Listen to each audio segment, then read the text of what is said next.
বিসমিল্লাহির রহমানির রহিম। এটি ৪৯ ইঞ্চি র্যাংস কার্ভ টিভি। ডিসপ্লে অর্ধেক কালো ছিল। বাসায় গিয়ে ব্যাকলাইট পরিবর্তন করা হয়েছে। আপনারাও চাইলে আমাদের সেবা নিতে পারেন।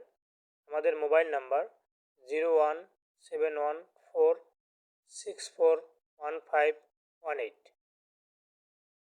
এছাড়া আমাদের ওয়েবসাইট www.tvservicebd.com। আমাদের Facebook page TV service Bangladesh. দেখেন, পুরাতন ব্যাকলাইটগুলো আমরা খুলে নতুন ব্যাকলাইট লাগাইতেছি। চাইনিজ টিভির ব্যাকলাইট পরিবর্তন করতে গেলে আমাদের যে সমস্যার সম্মুখীন হতে হয় সেটা হলো এই টিভি খুলে আমরা সেম ব্যাকলাইট নিতে হয়।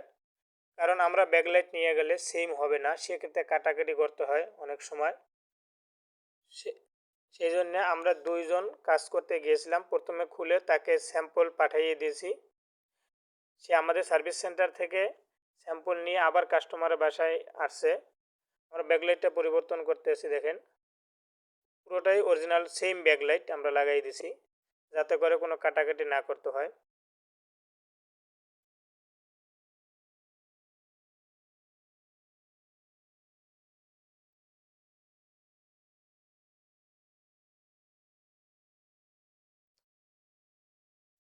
আপনারাও চাইলে আমাদের সেবা নিতে পারেন। আমাদের হোম সার্ভিস শুধুমাত্র ঢাকা সিটির ভিতর। আপনার টিভির কোনো সমস্যা থাকলে আপনার টিভির মডেল নাম্বার এবং কী সমস্যা করে, যদি সম্ভব হয় টিভি অন হয়, সেক্ষেত্রে আপনার টিভি অন করে 1 মিনিট ভিডিও করে আমাদের হোয়াটসঅ্যাপ নাম্বারে দিলে আমরা বুঝতে পারবো যে আপনার টিভি কী সমস্যা এবং কত টাকা লাগবে। আপনি যদি রাজি হন যে টাকা এস্টিমেট দেবো ওই টাকায়, তখন আমরা আপনার বাসায় যাব এবং ঠিক করে দিয়ে আসব। পুরো অরিজিনাল ব্যাকলাইট লাগাইলাম।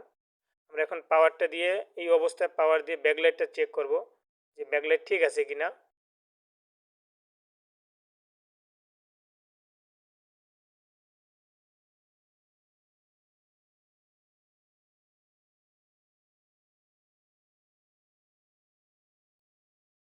কোনো কাটাকাটি করতে হয় নাই, যেহেতু আমরা অরিজিনাল সেম ব্যাকলাইট লাগাই দিছি।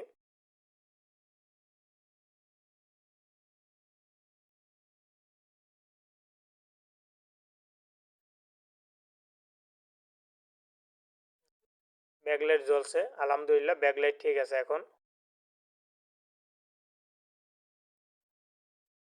অনেক সময় টিভির ভিতরে ময়লা থাকে অথবা টিভির ভিতরে কালো কালো ছাপ থাকে। এই টিভিতেও অনেক কালো কালো ছাপ আছে। এই ময়লাটা যেহেতু আমরা ডিসপ্লে খুলছি, আমরা ময়লাটাও পরিষ্কার করে দিতে আছি। ডিসপ্লে ক্লিনার দিয়ে আমরা সুন্দর মতো ময়লাটা পরিষ্কার করে দিতে আছি, যাতে ছবিটা সুন্দর মতো দেখতে পারে। পরিষ্কার করে দিলাম, আলহামদুলিল্লাহ এখন সব কিছু ঠিক আছে। পরিষ্কার করে দিলাম, লাগাইতেছি যাতে কোনো ময়লা না থাকে। ময়লা থাকলে এই ময়লাগুলো ছবিতে দেখা যাবে।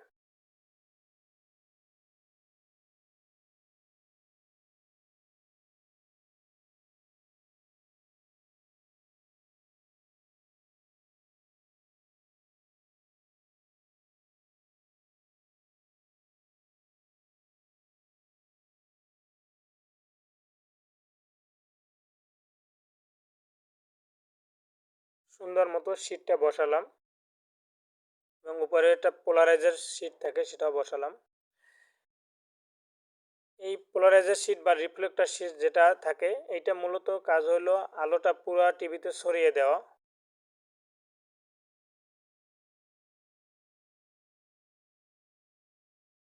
এরপরে আমরা সুন্দর মতো প্যানেলটা একটু নিরাপদ জায়গায় রাখলাম, যাতে কোনো কারণে দুর্ঘটনাবশত না ভাঙে। আমরা প্যানেলটা নিয়ে আসলাম এবং সুন্দর মতো বসিয়ে দিলাম।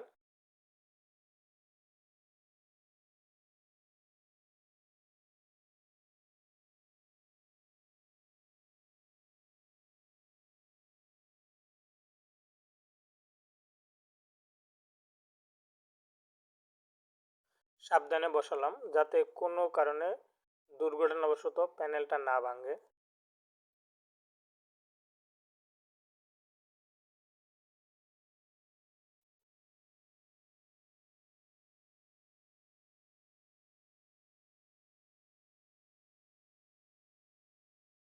র্যাঙ্কসের স্টিকার আছে দেখেন।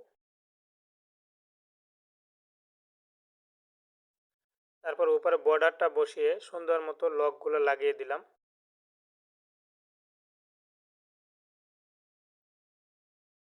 কোনোভাবেই তাড়াহুড়ো করা যাবে না,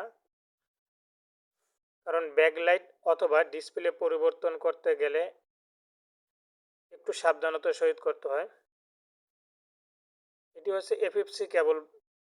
এটির কাজ হলো মেইন বোর্ড থেকে ত্রিকোণ হয়ে প্যানেলে লাইন যাওয়া।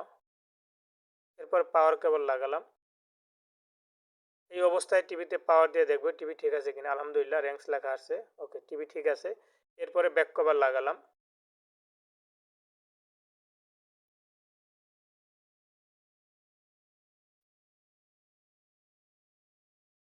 কেবলগুলো লাগিয়ে সুন্দর মতো চেক করলাম যে ঠিক আছে কিনা সব কিছু। আলহামদুলিল্লাহ সব কিছু ঠিক আছে। এরপরে লাগালাম।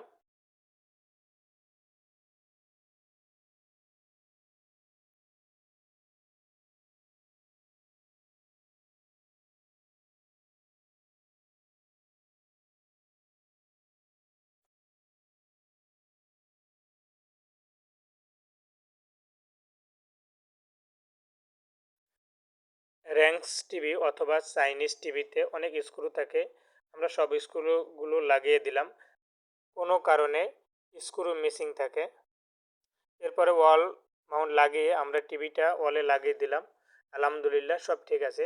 কাস্টমারের সামনেই তাকে পিকচার চেক করতে বললাম, সেও খুশি হলো। আপনারা চাইলে আমাদের সেবা নিতে পারেন।